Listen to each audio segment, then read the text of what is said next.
Hey, we just gotta know. Who do you think was the dumbest newsmaker in 2020? Tell us who you got for Buffoon of the Year. Not all buffoons hold elected office or report on politics, but they can be just as big of a buffoon as any of them. Time to check out the wild cards. The biggest wild card of 2020 was definitely Hunter Biden. How did no experienced hunter end up on the board of Burisma? What was the deal with all that money from China and Russia? Even more questions emerged with the infamous laptop from hell and from Tony Bobolinsky's shocking revelations, accusing Hunter of living off of the Biden name. He'll be going up against the so-called saviors of the solar conservatives, the Lincoln Project. These political hacks claimed the moral high ground against President Trump and Mitch McConnell, all while threatening reporters, doxing lawyers, and taking tens of millions of dollars from Democrats, including Chuck Schumer. Saviors of conservatism? I think not. It's a battle over which contender is the more talentless buffoon, the screw-up son living off of daddy's name, or the shady consultants living off of dark money and dirty politics. It's up to you, Foonies. Pick us a real winner. But remember, you only have 7 days to decide.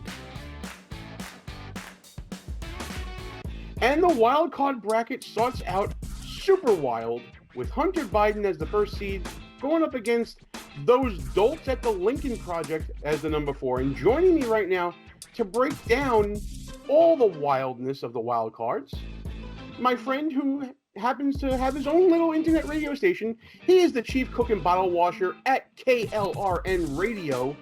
My good friend, the rowdy one, Rick Robinson. Rick, oh my goodness. Are you ready to get wild? I'm doing great. You ready to get wild? I was born ready. What you got for me, brother? What you got? Okay, so as I said, the number 1 seed, Hunter Biden. If there was any person who could be deemed a wild card in politics, it's got to be Hunter Biden, right? Yeah, I mean, probably the definition of wild card, because you never know what's going to happen next with that one. I mean, if you had at the beginning of the year that we would be talking about Hunter Biden in the context of laptop, cocaine use in photos, shady deals in China, shady deals in old Soviet bloc Europe, I think we would have been crazy. But 2020 has proven to be the year of the wild card. Oh yeah, no, definitely the year of the wild card all the way around. But yeah, the fact that Hunter Biden should be one of the main topics of the news media and is not, because I mean, come on, dude. They got all stuff all over the laptop. He's got the stuff going on with China. I mean, Burisma. How much? Burisma. I mean, how much corruption can one family? I mean, they call the Trump family the crime family. I think they're looking at the wrong family.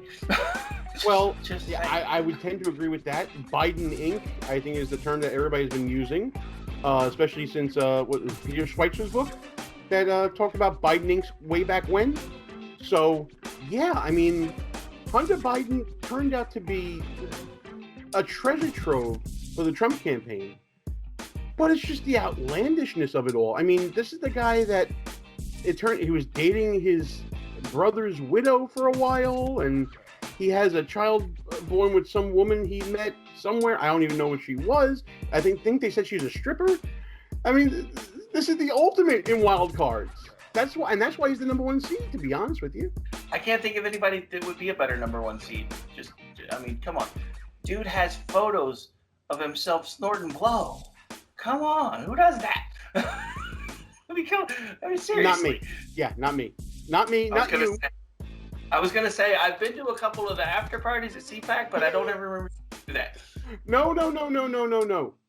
Our parties at CPAC, and for those of you who don't know, back when I used to do a little show called Behind Enemy Lines Radio, we used to throw some parties in D.C., and some of them made some newspapers, but no, there was never any hookers or blow at our parties, much to a lot of people's chagrin. But I digress.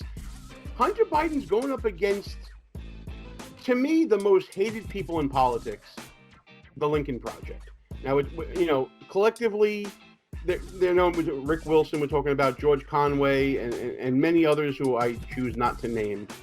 But to me, these people are so dumb because they actually think they're going to be the conquering heroes of the Republican Party. They're hated by Republicans. They're being used by Democrats. And yet they think that they're in a good position because they seem to think that they were the difference in Donald Trump losing, as we record this right now, the election. Talk to me about the Lincoln Project. What can you say about the Lincoln Project? Never a better group of grifters are you going to find. Absolutely correct. Out of work consultants and also rans and never wers and a whole bunch of people that took a lot of money from a lot of people and really didn't deliver anything. Yeah, that's the thing. They never deliver.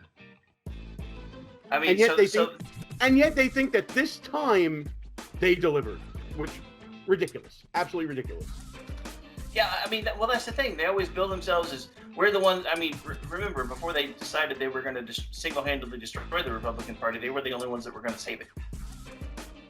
Save it from what? Success? From 4 years of winning and great economy and what were they saving us from? Good times? Apparently from ourselves. Oh yeah, sure. Because that's the way to win over people is to say to them, "You're all dumb. We're the smart ones. Trust us." That's, my friend, is buffoonery. Complete and total buffoonery, my friend. Just extraordinary buffoonery. Seriously. Top notch. Yeah. Honestly, I'm kind of surprised they're not a little higher up in the bracket, but they still don't deserve the number 1 spot for sure. When we unveil number 2 and number 3, you'll see why Lincoln Project just made the cut. But it's prediction time, my friend. Hunter versus the Lincoln Project. Who you got for this part of the bracket? That's a hard one. That really is. But I'm still, as much as I don't like the Lincoln Project, I still have to give top bill to Hunter.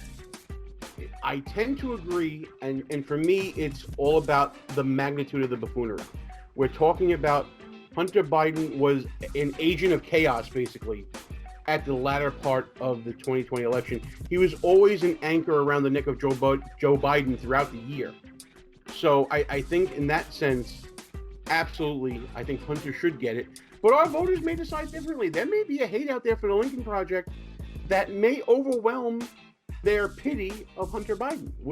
We shall see. But now, Rick, it is time to unveil the other half of the bracket. We're talking about the number 2 and the number 3 seed. And here they are right now. Let's fill in the second half of that wild card bracket. We'll start this time with the number 3 seed, Twitter's Jack Dorsey. The 2020 election season saw Twitter really ratchet up their censorship of conservatives, including of President Donald Trump. Many thought Twitter crossed a line between social media platform and publisher when it censored the New York Post story about Hunter Biden's laptop from hell. That led to many Republicans in the Senate calling Dorsey on the carpet for acting as a self-appointed arbiter of the First Amendment. Dorsey will be up against an avid Twitter user, the number 2 seed, Alyssa Milano. Her crocheted mask drew lots of ridicule. Who would have thunk that she'd end up with COVID-19? Milano also caused stirs when she hypocritically excused Joe Biden of his own Me Too accusations, which drew the ire of real Me Too activists, including Milano's former co-star, Rose McGowan. It looks like we set up an epic social media smackdown in this part of the bracket. But only one can go on. Who's it gonna be, Foonies? You have a week to decide who moves on in the Buffoon of the Year tournament. And now you see, Rick, why Lincoln Project is for. When you have Alyssa Milano versus Jack Dorsey, the head of Twitter, that's a titanic battle that's almost too close to call. Maybe the closest matchup in the first round. Dude, you're making this hard. Why you gotta make this things is the point. hard? It's not me doing it, it's them doing it. If these people weren't so dumb, if they weren't so stupid, I wouldn't be able to make this video. It's not me doing it. I'm just the one that happens to see it all. You know what I mean? You're the one reading between the lines and connecting the dots, man. I get it. Dude, where to start with those two? Well, I'll tell you what. Let's start with Jack Dorsey, because I know. Listen, you're on Twitter more than I am. I may have, at Buffoon OT Week, but KLRN and all of the stars, I'm going to say, of KLRN, they're all over Twitter all the time. You guys have the pulse of that. So talk to me about your experiences on there, and let's get into Jack Dorsey's buffoonery. So Jack Dorsey's buffoonery. Well, first of all, he's been spending all of his time on another project and watching Twitter turn into a dumpster fire. As far as what's going on with Twitter, we want an edit button. That's all we want. Just let us fix our typos. Come on, Dorsey. It's not that hard. Facebook does it. You can do it. You guys are basically making your platforms look the same anyway. Just give us an edit button. Come on. But anyway, so what's going on with Dorsey? First of all, dude has no idea what he's doing. Has no idea how to run a platform. Seems to be confused about whether or not he is a publisher or just a platform. I don't know. I don't like the guy. I've had too many friends that have been suspended for no reason. It's taken them sometimes 6 months to for never to get their accounts back because they just got whacked for no reason. But yeah, so Twitter's a dumpster fire. When you say whacked to an Italian, that means a little something different than just being suspended on Twitter. But you know what? I'll take up the line that Ted Cruz brought up during the two hearings that happened after the election. Who the hell elected Jack Dorsey to be the grand arbiter of what is proper to be said on basically the new public square, the virtual public square that is Twitter? Who appointed him to be like the hall monitor of the American people? That's my main problem with him, is he's overstepping his bounds and he's infringing upon the discourse in, like I said, the virtual public square. Yeah, no, I mean, that's the thing, all these platforms talk about how they're the bastions of free speech and blah, blah, blah, yada, yada, yada. And look, I get it. If you're the one that is monitoring your account, you have the ability to basically block who you want to block, whatever the case may be.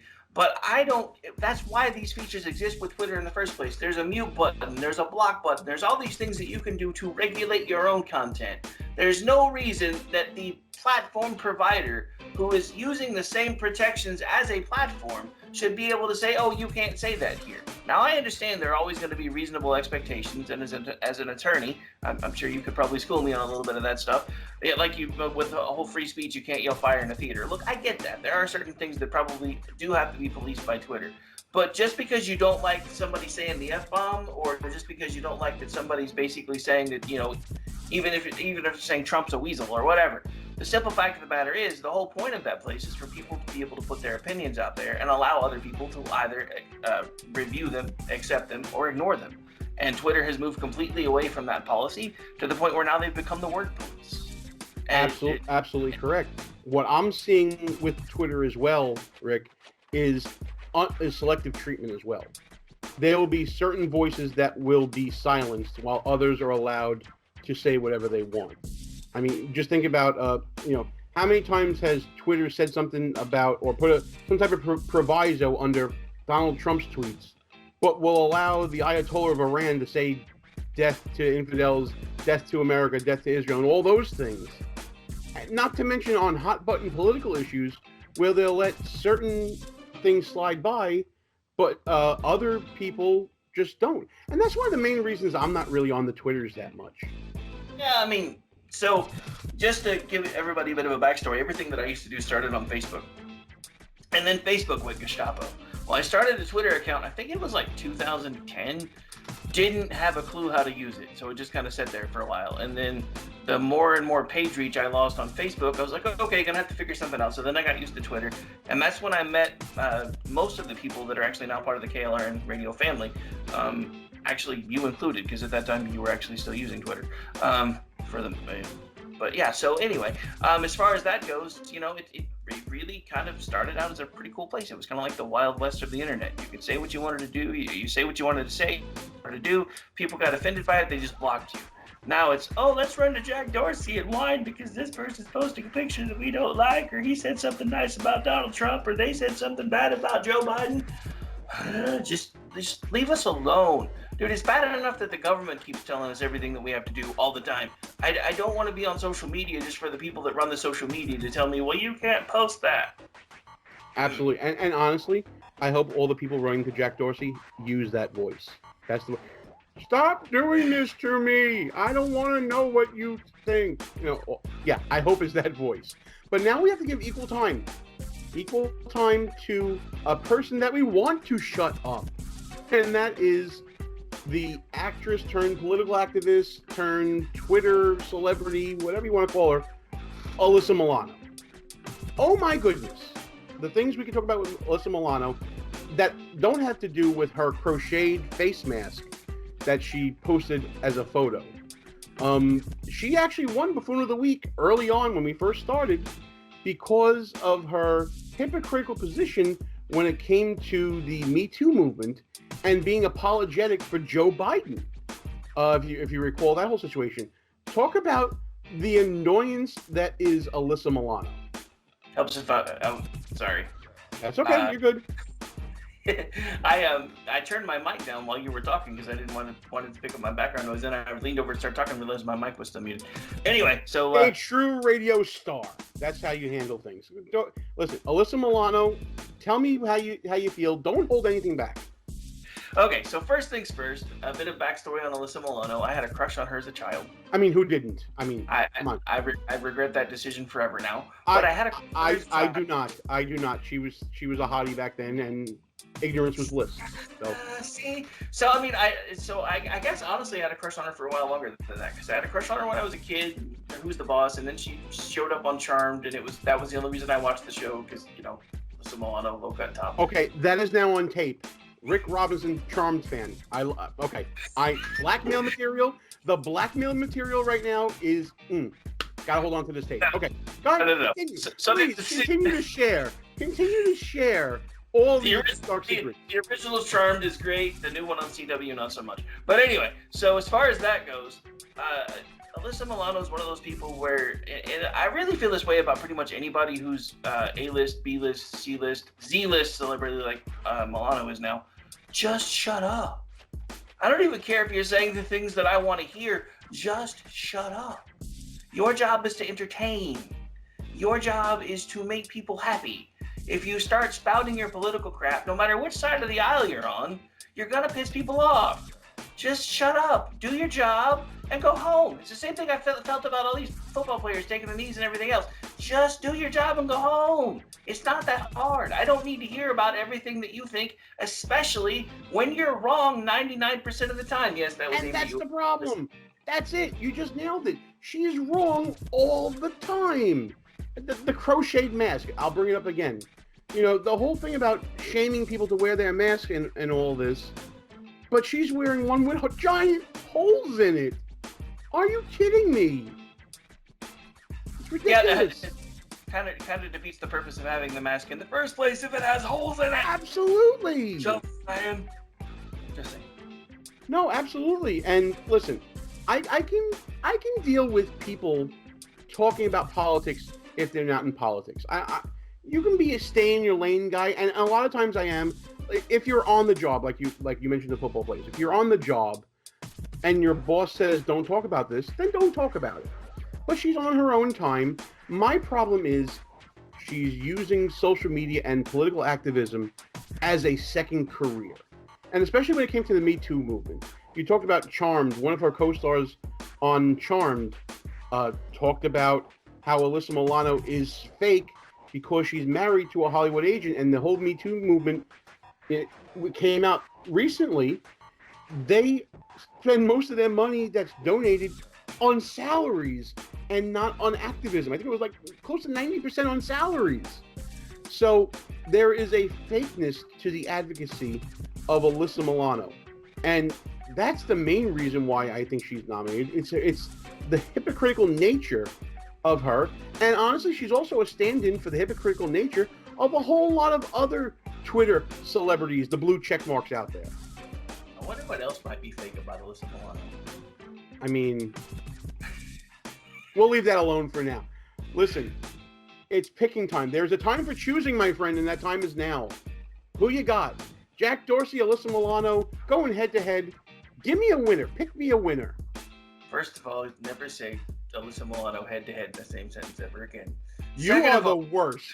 You are the absolute worst. This is a children's show, my friend. No, go ahead. Fine, I'll let it slide.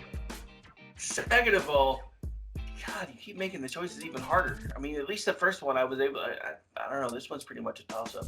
Although it is.